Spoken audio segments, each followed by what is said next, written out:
بسم الله الرحمن الرحيم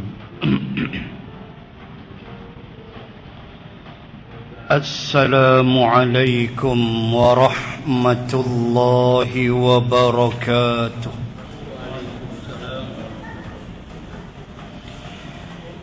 الحمد لله وكفى. أشهد أن لا إله إلا الله وحده لا شريك له، وأشهد أن سيدنا محمدا عبده ورسوله. اللهم صل وسلم على رسول الله وعلى آله وصحبه ومن والاه. سبحانك لا علم لنا إلا ما علمتنا إنك أنت العليم الحكيم. بسم الله ما شاء الله، لا حول ولا قوة إلا بالله العلي العظيم. أما بعد. Muslimin dan muslimat rahimakumullah. Sambung muka surat 219, perenggan yang ketiga, di mana kita masih membahaskan persoalan yang berhubung dengan dosa-dosa kecil, dan kita telah membahaskan 2-3 ayat pada sesi yang telah lalu berhubung dengan dosa-dosa yang kecil. Dan malam ni kita sambung lagi perbahasan di dalam persoalan dosa-dosa kecil yang walaupun ia adalah dosa yang kecil,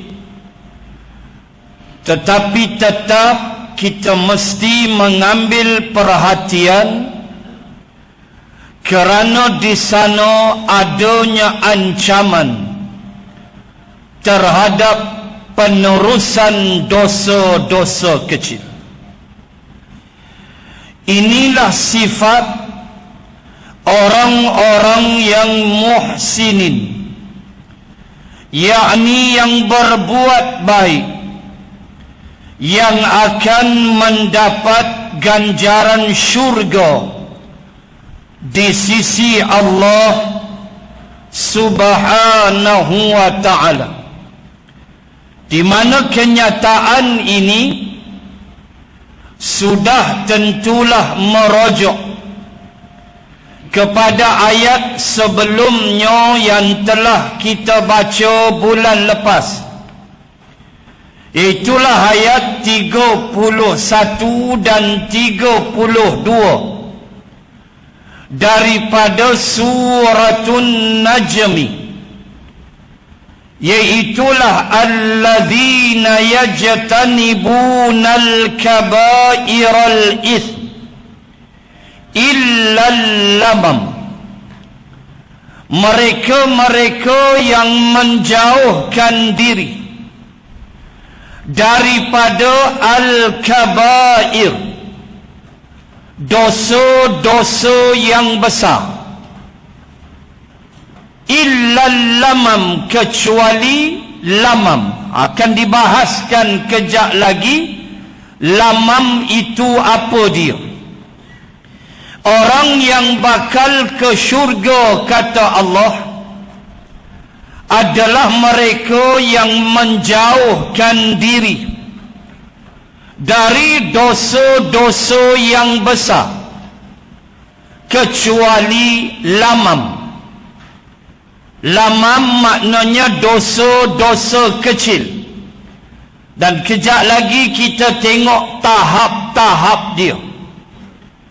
Dia tinggalkan dosa besar, tapi dosa kecil dia terpalit jua. Maka insya-Allah dia ke syurga. Cumanya yang mahu kita pertekankan ialah qadar dosa kecil itu. Dan amaran Islam tentang berlungguk-lungguknya dosa kecil. Yang tu nak kena bahas. Maka mereka ini adalah golongan muhsinin yang kita baca tadi, iaitu mereka yang berbuat baik walaupun terpalit dosa kecil atas mereka, tetapi dosa besar mereka tidak terlibat, dan mereka akan mendapat ganjaran syurga. Disebut dalam fasa paragraf yang kita baca, mereka adalah golongan muhsinin.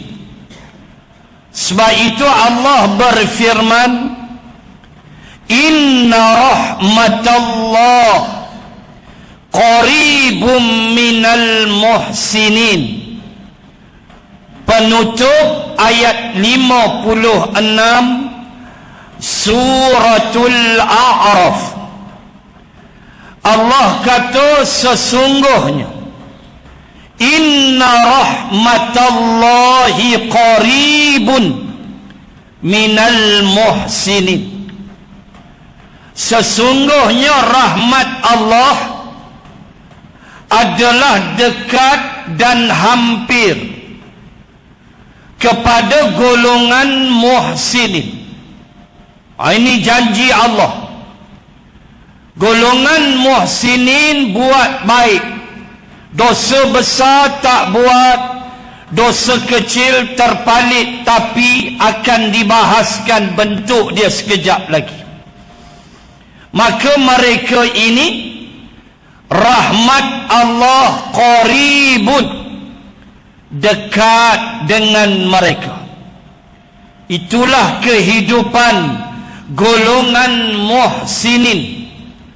Senantiasa rahmat Allah bersama dengan mereka, dan kuncinya ialah meninggalkan dan menjauhkan diri dari dosa-dosa besar. Itulah kunci kekuatan dia. Dan kita dah sebut bulan lepas, tidak ada seorang pun yang selamat dari dosa-dosa kecil. Cumanya qadarnya, tahapnya, dan ada amarannya yang akan kita bahas kejap lagi. Baik. Mereka menjauhkan diri daripada dosa-dosa besar dan perbuatan keji, selain daripada kesalahan-kesalahan kecil. Itulah lamam. Tuan-tuan muslimat rojok ayat 31-32 An-Najmi tadi. Itulah yang Allah sebut illal lamam, kecuali lamam. Dia jauhkan diri dari dosa-dosa besar, kecuali lamam. Maka lamam adalah dosa-dosa kecil. Dia menjauhkan dirinya daripada dosa besar selain daripada kesalahan kecil atau lamam. Baik, kita mula melihat sekarang apa itu illal lamam, al-lamam itu. Baik, para ulama dari kalangan salaf memberikan penafsiran terhadap al-lamam, yaitu pernah melakukan kesalahan dan dosa kecil pada sekali waktu dan tidak pernah mengulangnya kembali. Allah. Ada siapa dalam masjid ni buat dosa kecil sedah sekali ya? Angkat tangan tengok. Ini perbahasan dia. Adakah sekali kita buat dosa kecil, lepas tu tak buat dah, tobat lahum pakai tak ada? Tu yang pohon belas kasih Allah Subhanahu wa ta'ala. Ini penafsiran para ulama. Jadi kita tengok banyak lagi tafsiran dia. Ada yang menyebut begitu, sekali aja dia pandang amoy melintas jalan, sedah tu lepas tu dia tak pandang dah. Ada mau angkat tangan tengok, kira jerawat dia. Allahu Akbar. Malu kita. Ini tafsiran.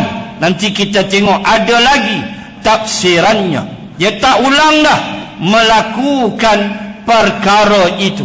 Kalau ada, alhamdulillah. Tapi kita yakin tak ada. Berulang kita melakukan dosa-dosa kecil.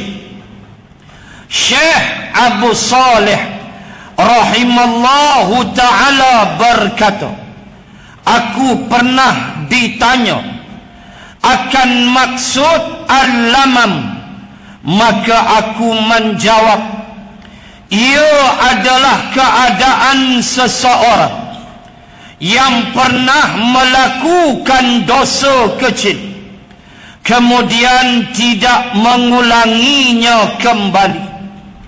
Kemudian aku beritahukan jawapan tersebut kepada Abdullah bin Abbas radhiyallahu anhuma. Lalu Abdullah bin Abbas berkata, satu malaikat yang mulia telah menolong engkau dalam memberikan jawapan tersebut. Di mana Abu Saleh adalah seorang tabi'in dan gurunya para sahabat radhiyallahu anhum ajma'in, dan antara gurunya ialah Ibnu Abbas radhiyallahu anhuma. Dan bila dia memberikan jawapan yang sedemikian, maka Ibnu Abbas mengakuinya sambil menyatakan bahawa ada malaikat tolong engkau memberikan jawapan tersebut. Maknanya apa? Betullah jawapan itu, yaitu buat sekali sahaja dosa yang kecil kemudian tidak mengulanginya kembali.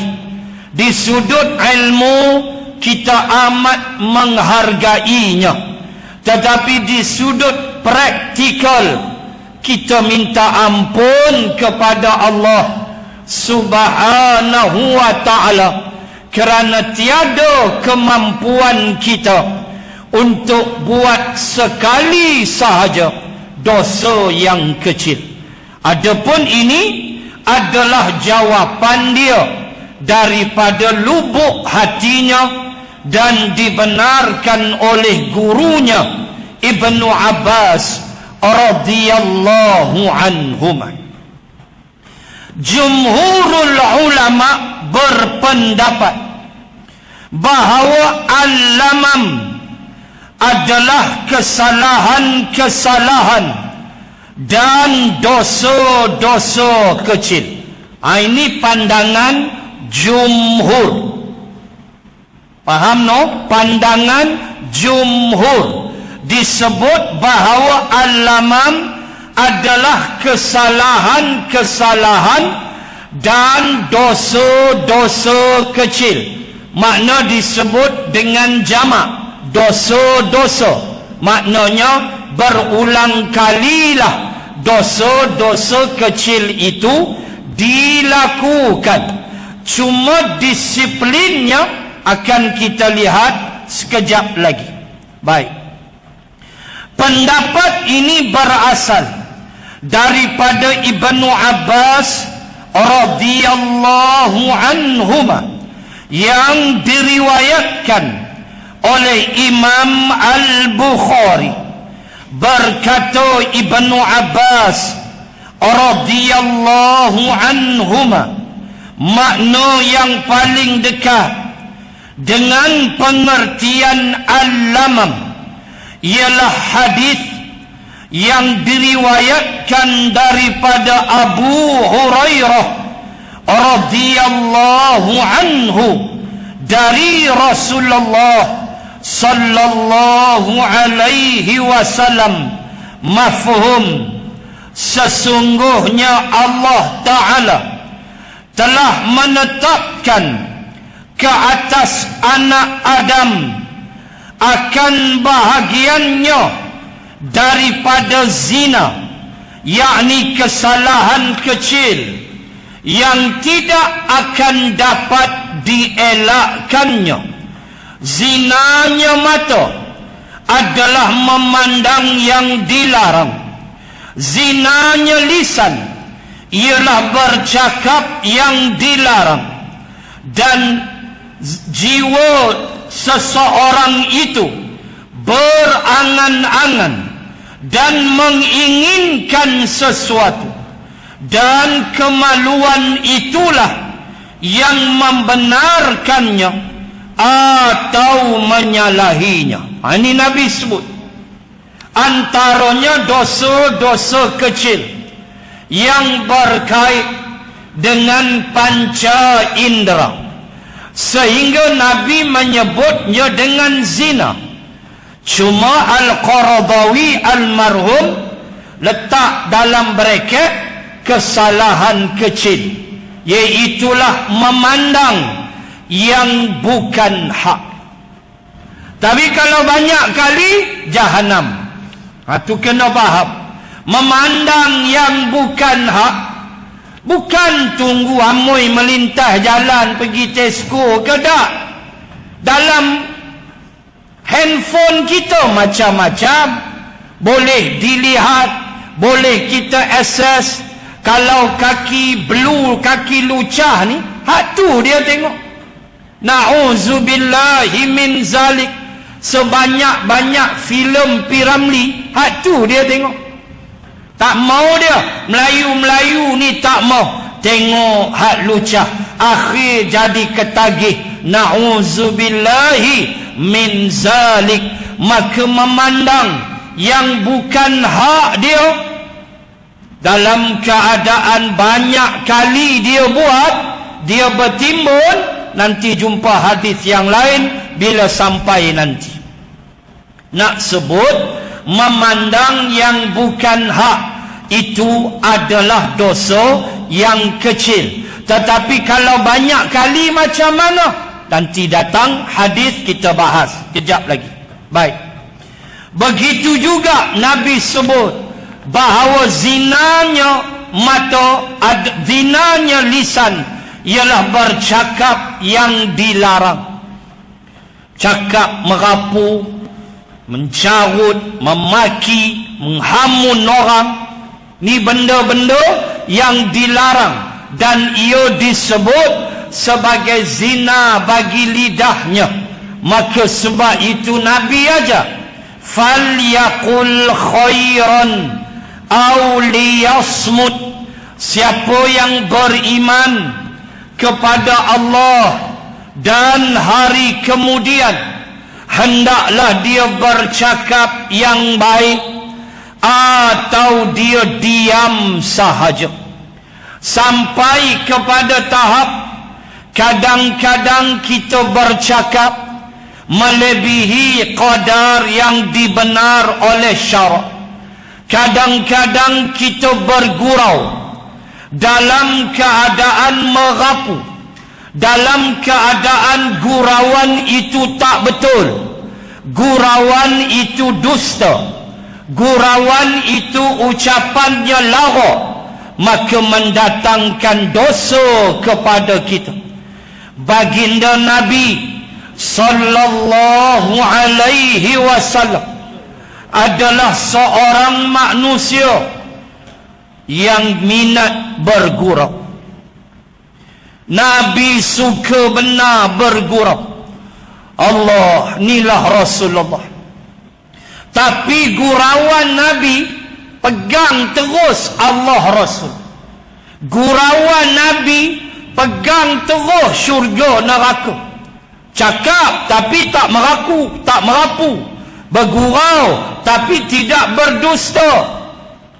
Satu hari Nabi sallallahu alaihi wasallam pergi ke pasar Madinah, lalu melihat di pasar Madinah daripada belakang seorang lelaki yang sedang bongkok memilih sesuatu di pasar Madinah. Dan Nabi kenal dia. Ini Rasulullah.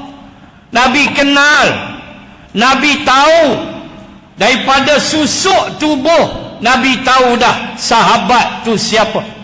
Belakang tu bukan depan, tu Rasulullah. Nabi kenal, itulah seorang Arab Badui namanya Zahir. Satu riwayat Zuhair. Nabi kenal dia. Di mana Arab Badui nama Zahir atau Zuhair ini adalah Arab Badui yang sering memberi Nabi hadiah. Dia selalu bagi Nabi hadiah. Waktu Nabi kenal dia, maka Nabi daripada belakang Nabi peluk dia. Allah, Nabi bergurau. Tuan, Rasulullah tembus 7 petala langit. Kawan dia Jibril tengok dah syurga neraka. Tu Nabi bergurau tak tinggal. Kita rokok pun tak berhenti lagi. Amboi, muka serius, tak mau nak senyum kat orang, tak mau nak bergurau sepatah dua, serius saja, muncung sampai ke mati. Sedangkan Rasulullah bergurau walaupun Arab Badui. Arab Badui ni tuan-tuan tahulah kasar dia lagu mana. Nabi peluk dia daripada belakang. Dia tak sedar Nabi yang peluk. Lalu bila Nabi peluk dia, Nabi berteriak kepada sahabat yang ada di pasar Madinah. Nabi kata ada hamba abdi ni aku nak jual, siapa nak beli? Nabi bergurau. Lalu dia menjerit, Zahir menjerit, lepaskan aku. Dia tak perasan Nabi. Lalu dia toleh ke belakang, tengok-tengok Rasulullah yang memeluk dia. Lalu Nabi, bila dia tengok Nabi peluk dia, lepas tu Nabi jerit, siapa nak beli hamba ni aku nak jual. Nabi berlawak.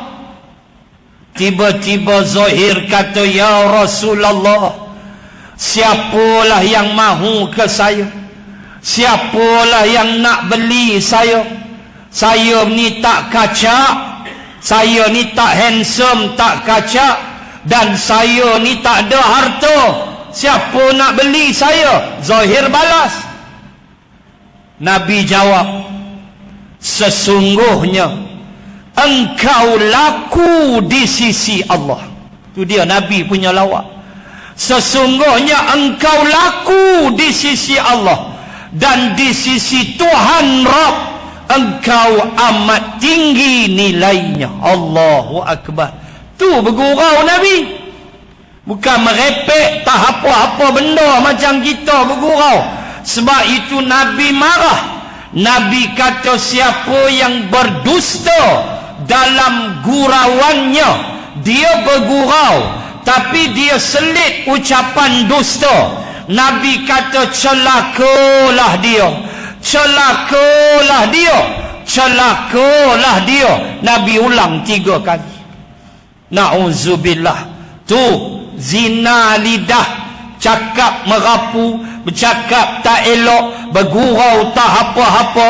Nabi bergurau, ikat terus dengan Allah Subhanahu wa ta'ala. Hebatnya Rasulullah.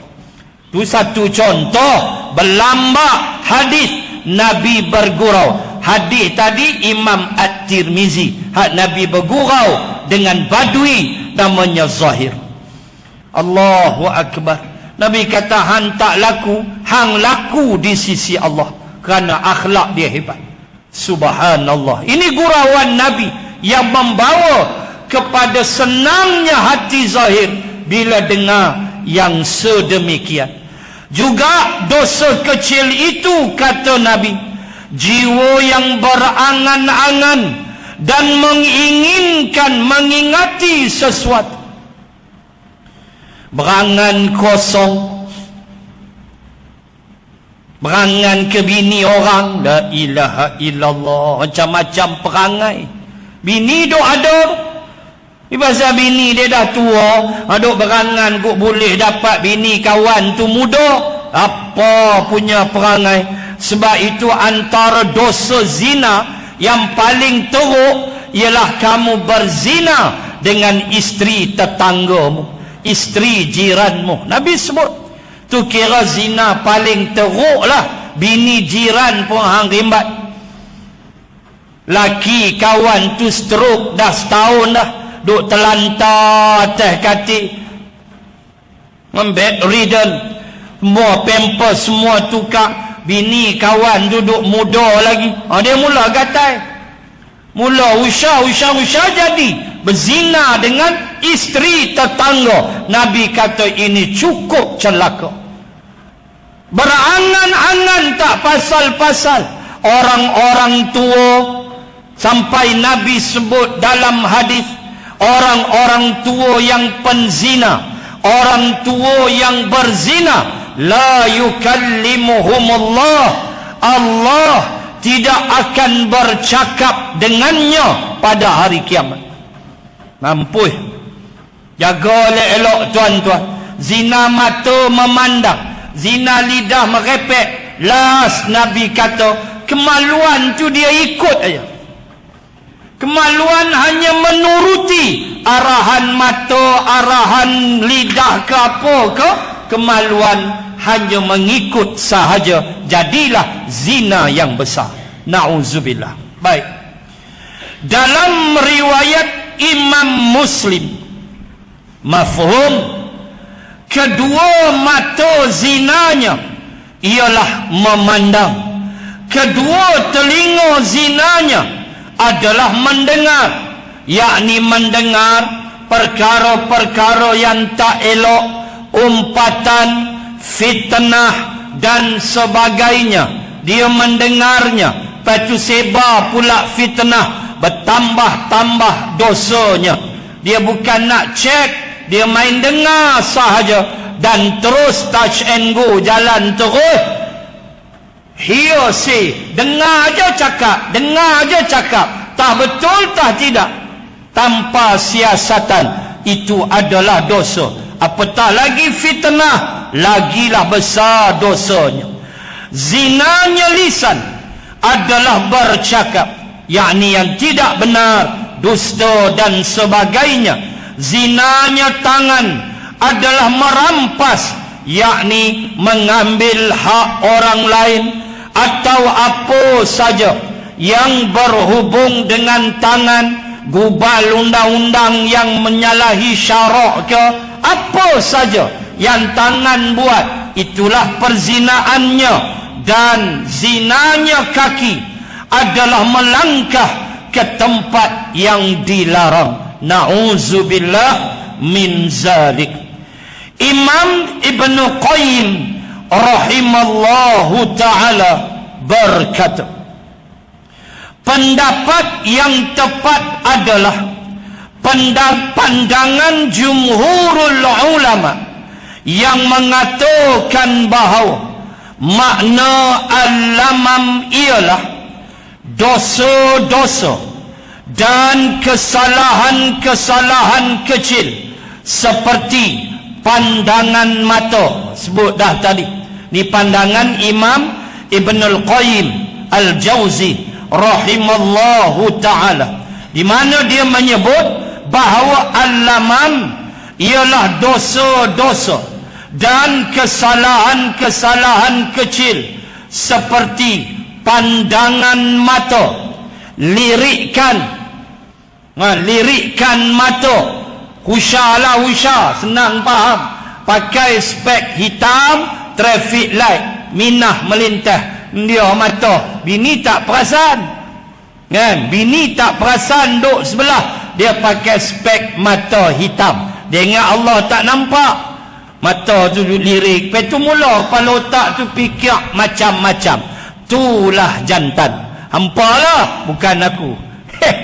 Tuan-tuan muslimin dan muslimat, lirikan mata pun yang perempuan tu puan pakailah elok-elok, tu satu hai pula kalau nak bahas. Baik.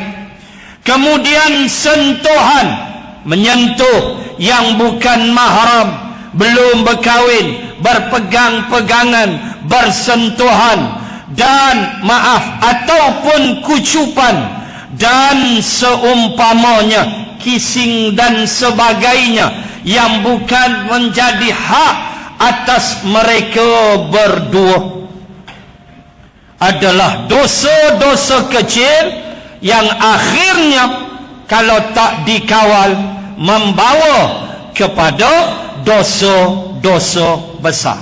Baik, inilah pandangan jumhur para sahabat Nabi sallallahu alaihi wasallam dan generasi ulama dari kalangan tabi'in.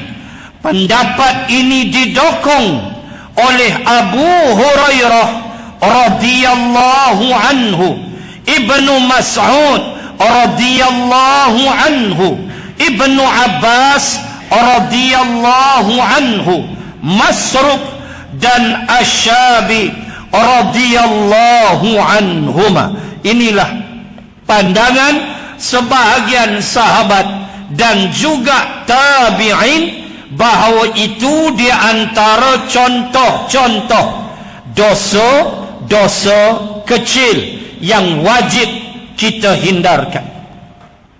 Pendapat ini tidaklah bercanggah dengan pandangan Abu Hurairah radhiyallahu anhu dan Ibnu Abbas radhiyallahu anhuma yang pernah mengatakan bahawa al-lamam adalah pernah melakukan dosa besar kemudian tidak pernah mengulangnya kembali.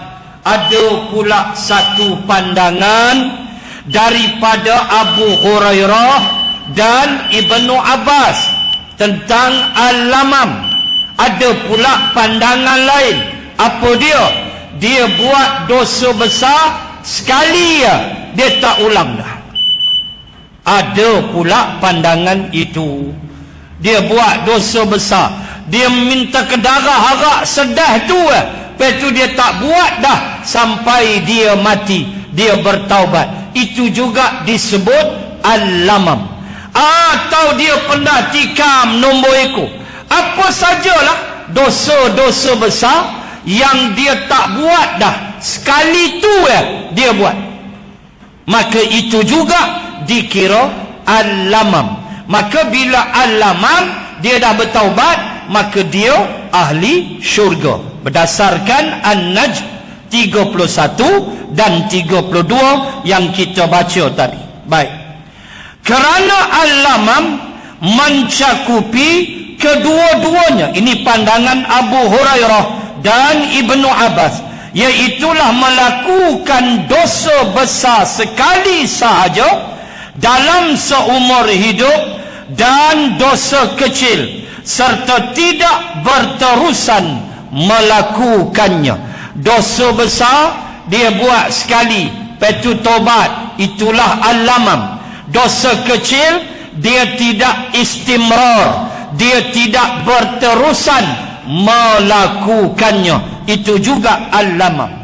Dosa kecil apabila dilakukan berulang-ulang, maka ianya akan menjadi besar juga. Itu dia yang kita kena ambil perhatian, bahawa dilarang kita meneruskan atau berterusan di dalam dosa-dosa kecil, sebab takut jadi habit, akhirnya dia terhimpun banyak dan dia menjadi dosa-dosa yang besar. Baik, demikianlah kefahaman dan fiqh para sahabat Nabi sallallahu alaihi wasallam, serta ketinggian ilmu mereka dalam memahami ajaran-ajaran Islam. Sudah tentu Allah akan memaafkan hambanya yang melakukan kesalahan sekali dua dan kemudian bertaubat kepadanya. Itu dia. Takat sekali dua tu Allah ampun, kata pengarang kita. Takut duk jadi habit, murka Allah, macam kita main-main dengan Allah.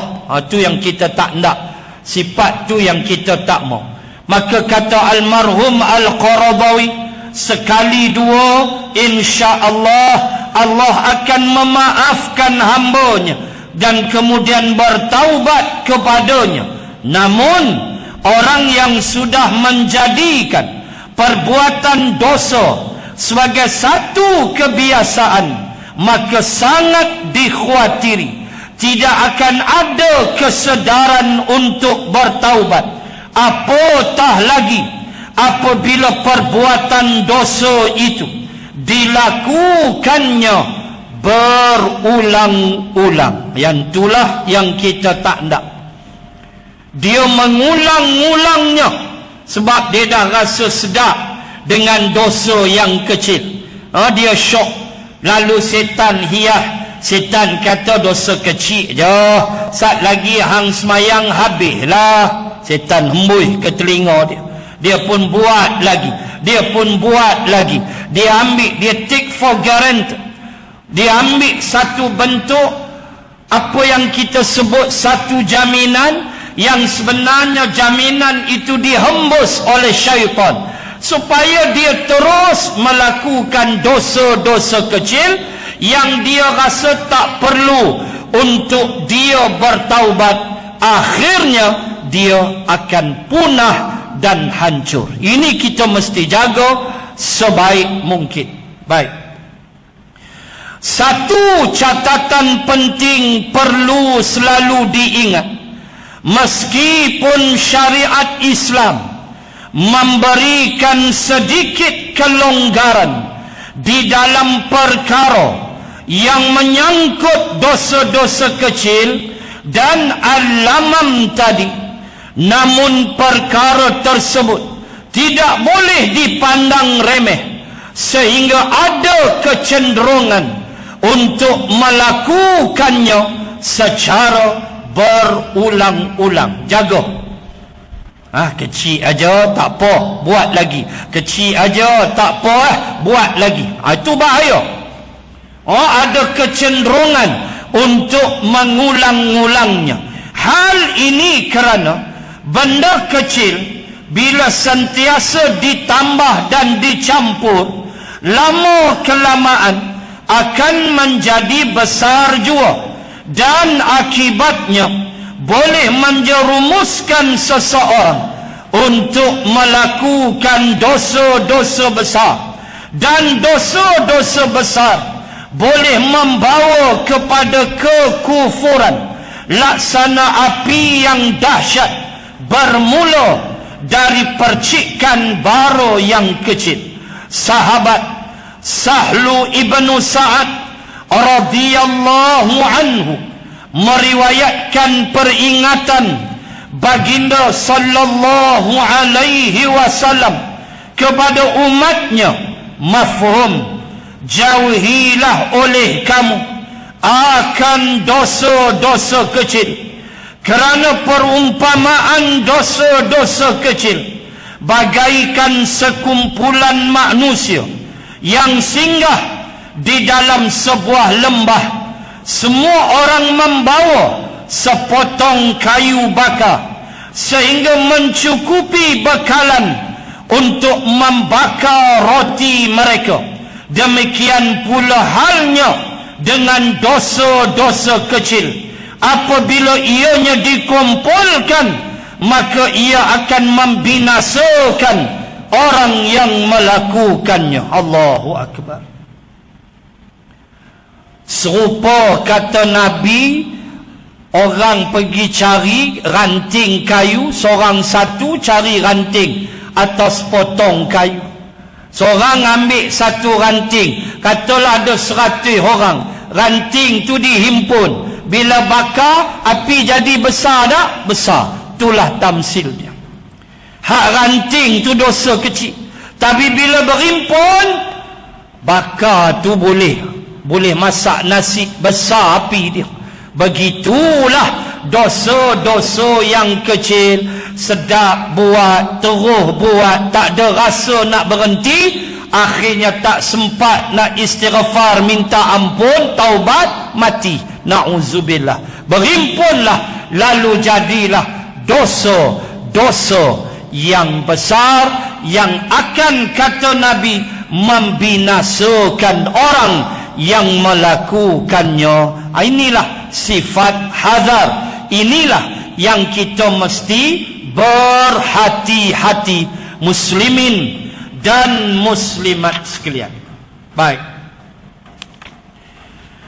Di dalam riwayat Abdullah bin Mas'ud radhiyallahu anhu, baginda sallallahu alaihi wasallam bersabda, mafhumnya, jauhilah oleh kamu akan dosa-dosa kecil, kerana apabila ia berkumpul pada diri seseorang boleh membinasakannya.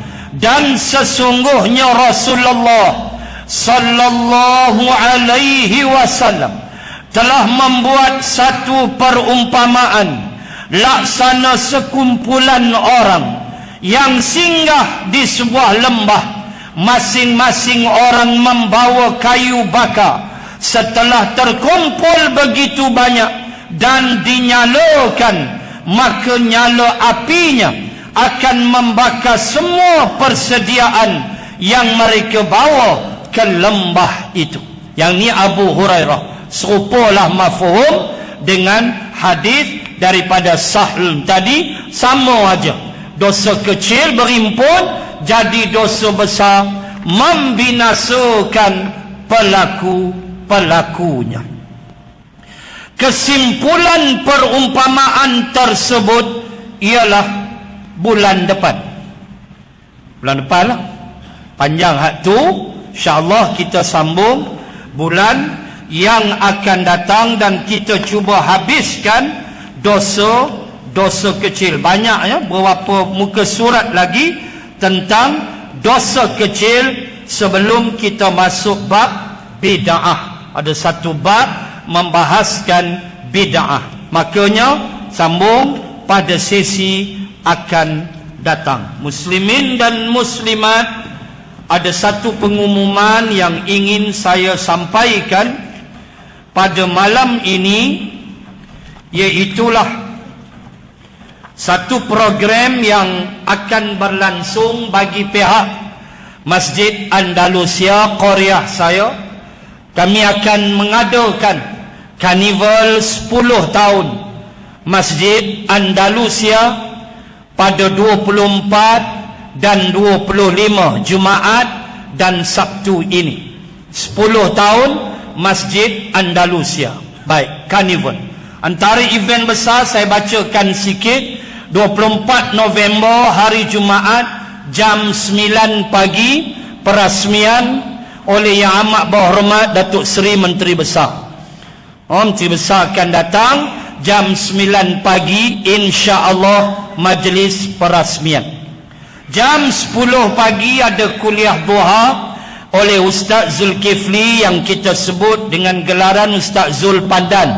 Ramai pada KL. Ustaz Zul Pandan akan datang jam 10 pagi. Kemudian 7:30 malam kita ada kuliah perdana Solidarity Palestin oleh Muhammad Nadir An-Nuri. Muhammad Nadir akan datang kuliah maghrib. Kemudian malam tu jam 9 forum perdana oleh Ustaz Abdullah Khairi dan Ustaz Haslin Bollywood Zindagi Hek Safar. Aku je boleh habak lagu tu, hampa jangan. Forum perdana 2 orang, Ustaz Abdullah Khairi dan Ustaz Haslin Bollywood. Moderator Ustaz Firdaus Imam Al-Bushra. Boleh tahu tu? Dia jadi moderator. Baik, itu 24 November. Dan ada jamuan rakyat lepas asar. Ada jamuan kita panggil kenduri Andalusia selepas solat asar. Boleh makan kenduri ramai-ramai. Baik, 25 November 9 pagi hari Sabtu, ceramah motivasi oleh Yang Berhormat Profesor Dr. Haim Hilman, iaitulah bekas Vice Chancellor Universiti Utara Malaysia, merangkap Exco Kerajaan Negeri. Power no dia kalau speech bab motivasi memang A lah. Untuk boleh tengok dalam Facebook dia. Baik, itu jam 9 pagi ceramah motivasi. Jam 11 pagi ada ceramah kesihatan, adalah cek darah apa semua, tapi ada ceramah kesihatan daripada Hospital Pantai oleh 2 orang doktor. Tajuk pertama, berdengkur dan implikasinya di sudut kesihatan. Tu tajuk nombor 1. Hak kaki dengkuk jangan tak mai hampa pi. Tidur sampai terangkap bumbung. Implikasi berdengkur. Dan tajuk kedua, pedih ulu hati. Apa perlu saya buat? Tajuk kedua, pedih ulu hati. Apa perlu saya buat? Minyak gamat langkawi. Tu jawab. Kan jenis kita pedih hulu hati tanya. Doktor tu nak habaq apa kaitan pedih hulu hati. Yang tu pagi pukul 11 hari Sabtu. Dan jam 5 petang mari mengaji bersama Ustazah Farhatul Faizurah, Johan Tilawah Peringkat Kebangsaan. Dia mai jam 5. Kemudian diikuti tadabbur Al-Quran. Selepas tu oleh Da'i Hamidah, adik ipar Yang Berhormat Ustaz Fawaz. Adik ipar dia Da'i Hamidah akan datang selepas itu jam 5 lebih lah, selepas kita mari mengaji. Dan kemuncak malam jam 9 malam Andalusia berselawat. Ada qasidah dan kita berselawat beramai-ramai. Mewakili panitia jawatan kuasa sambutan, saya mengajak menyeru muslimin dan muslimat untuk hadir bagi yang berkelapangan. Dengan macam-macam kita sediakan street soccer lah, tandingan memasak lah, macam-macam gerai. Ini tu saya cakap punya banyak gerai kita sediakan untuk kita meraihkannya sambutan 10 tahun Masjid Andalusia yang akan dirasmikan oleh Yang Amat Berhormat Datuk Seri Sanusi jam 9 pagi pada hari Jumaat 24 November insya-Allah taala. Sekadar itu dulu, kita jumpa bulan hadapan untuk kita sambung perbahasan kita berhubung dengan dosa-dosa kecil. Bismillahirrahmanirrahim. Alhamdulillahi rabbil alamin. Assalatu wassalam ala rasulillah wa ala alihi wa sahbihi ajma'in. Allahumma zidna ilman warzuqna fahman. Allahumma rzuqna fahman nabiyyin wa hifzal mursalin. Allahumma ij'al jam'ana hadha jam'an marhuma wa tafarruqana min ba'dih tafarruqan ma'suba. Rabbana atina fid dunya hasanah wa fil akhirati hasanah wa qina azaban nar. Wa sallallahu ala rasulillah wa ala alihi wa sahbihi wa baraka wa sallam. Walhamdulillahi rabbil alamin. Subhanaka Allahumma wa bihamdik nashhadu an la ilaha illa ant wa nastaghfiruka wa natubu ilaik. Wallahu a'lam. Assalamu alaikum warahmatullahi wabarakatuh.